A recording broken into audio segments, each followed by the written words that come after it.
Welcome to the shed, and my guest this week is Miriam. We're in the book of Numbers, and we're going to read a little account from Miriam's life.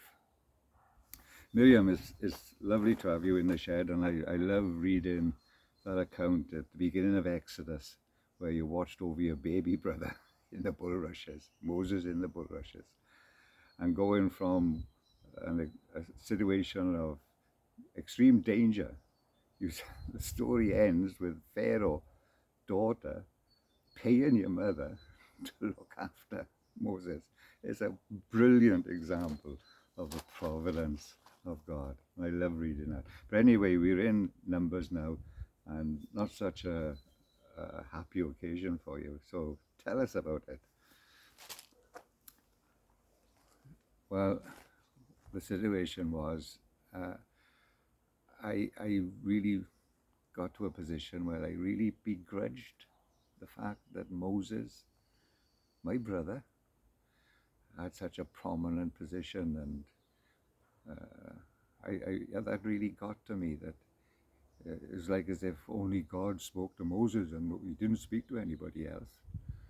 And so I went and I talked to Aaron about it, my other brother, and we went to see Moses, and of course the thing is God knows everything, and God knew what was in my heart, and that really grieved the Lord, that I had spoken against Moses, and God told us so. He said, haven't I appointed Moses, and haven't I anointed him to lead my people? I speak to him face to face. I speak to other people, yes, but to Moses I speak face to face. And anyway, it really upset, and because of my, let's call it a sin, it was a sin, because of my sin, I bore the consequences of that, and I was struck with leprosy. But the amazing thing is, Moses was such a good brother.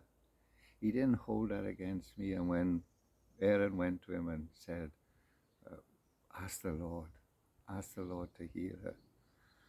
And so I went to the Lord, and I cried out to the Lord and said, oh God, please heal her. And amazingly enough, God heard that prayer and answered that prayer. And in 7 days, I was completely healed and could be restored to my community again.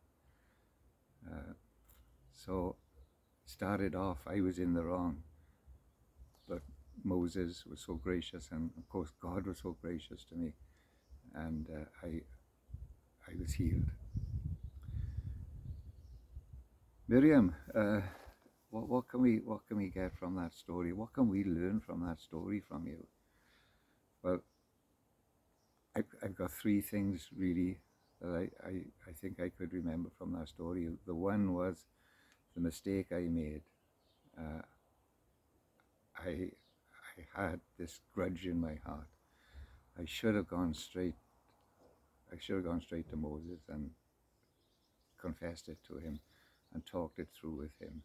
Instead of that, I went to Aaron, and the thing got bigger. So that's the first thing. The second thing was this, that Moses, even though I had sinned, Moses was so gracious. He was so humble and gracious. And at Aaron's request, he did go to the Lord, and he interceded for me. And God heard that prayer. So, and the third thing is this, is that Moses was my intercessor, but he was also my brother. And so the story ended in peace and harmony, and I thank God for that. So if you have a problem, don't go talking to other people about it. Go to the source. The second thing is, remember that we have an intercessor. And our intercessor is our friend, and he's our brother. Miriam, that is such good advice. And it's there in the New Testament as well. If we have anything against our brother, we should go first to our brother. The second thing is, of course, we have an intercessor, the Lord Jesus, who is at the right hand of God, who always makes intercession for us. Wonderful. And our intercessor is indeed our friend and our brother. And it's an amazing statement that Jesus is our older brother. I will declare in Hebrews chapter 2 verse 11, it says, so Jesus is not ashamed to call us his brothers. He says, I will declare your name to my brothers. So thanks Miriam, for reminding us of these things today. And thank you for your story. Next week we are journeying on and in the scriptures to Deuteronomy, and God willing, I'll see you there. Amen.